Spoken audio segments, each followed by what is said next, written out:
Welcome to Rivers.run.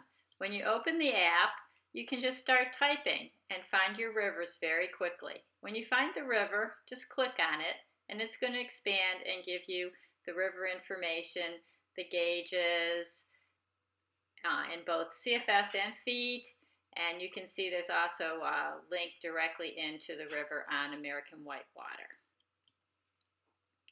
If you don't know where your rivers are, you can go into advanced search and you can choose GPS coordinates. Here I'm going to pick my own location and I'm going to pick all the rivers within, say, 60 miles of where I live. You can see behind the list is automatically being pruned. I can customize it even further to get maybe the novice and intermediate runs that are within 60 miles. And I have this search link that gets created, and that search link I can just use. So here's my custom list. I can just do one click and sort by novice to intermediate skills. I can click over under flow and it'll be sorted by the flow levels from very high to very low. Rivers.run also lets you set up favorites lists and notifications. You search a river that you want to add to favorites, you expand it, and you click the Add to Favorites button. This will bring you into the favorites editor where you can go in and adjust your minimum and maximums so that you get the notifications when it's at the level you want.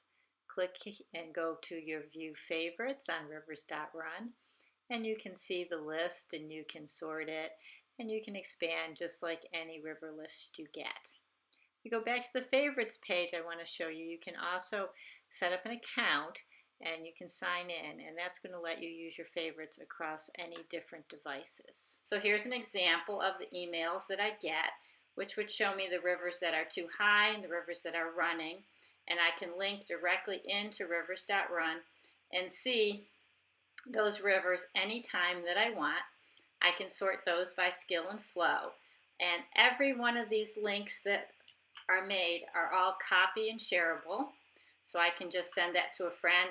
Probably want to make a short link for it, but those links are all available. Rivers.run also has a map view. This shows all the rivers and gauges. They're color-coded by flow. You can hover over and see the name. You can then select a river, and right from the river you can launch Google Maps and get directions directly to the put-in or the takeout of your choice. That same map view is also available if you open up any river, and when you select it, the river, you see the click to load map, and that also will allow you to go directly in and get the Google Maps for the put-in or the takeout. Let's look a little further at this Haw River because there's a few other interesting things. This one's actually using an NWS gauge instead of USGS, and that gives you the predictive flows and the link directly into NWS. The other thing that's interesting here is not only do we have the Bynum gauge, but we also have the upstream gauge for Haw River, so you can also see related gauges with a click of a button here. You can help us make Rivers.run even better. As you're using it, if you notice some information that you know a little bit more than is currently in there, just click the Open in River Creator.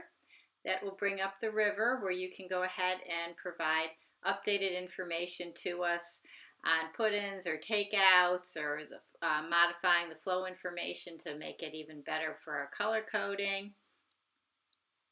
If you just got general write-up information you want to give us, you just click on and type in what you want. You go into preview, you can see how it will look and make sure that everything looks right to you. And once you've got that, just click Edit to an existing river and send it in to us for review, and then we'll get it live. You can also add new rivers. You can add a new river from a gauge just by searching for the gauge, expanding it, and clicking on the Create River Using Gauge. That brings up the River Creator, where you can go through and just go ahead and plug in the skill levels, the flow information, and as you're doing it, you'll get a live preview of the river and how it'll look. If it's a brand new river with no gauge, just click Add a New River and go into the River Creator. And again, you would just be entering the information. And when you're done entering the information, just click and submit that to us for review. Thank you. Rivers.run also works offline for those times that you're stuck in the middle of nowhere with no Wi-Fi. You can do all the searches, you can sort by flows, you can then go in and pick any of the rivers. When you scroll down, you'll see the gauges. It does tell you how old the data is so that you can always work that out in your head. You can also go in and load maps. You won't get all the same resolution, but they're pretty good to show you where the rivers are and to find another river that maybe you want to run nearby, and you can go in and look at its data.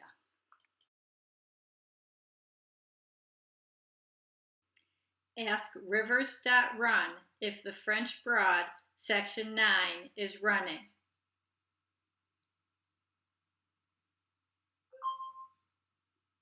French Broad Section 9 had a level of 4,360 CFS or 3.3 feet as of 50 minutes ago, which is a little high. The maximum levels is 7,000 CFS, however levels above 3,500 CFS are considered high for the gauge French Broad River at Marshall, North Carolina. Happy paddling! You can use Rivers.run on the web or as an app, and it's even available and works offline. Happy paddling! If you have questions, please contact support at Rivers.run.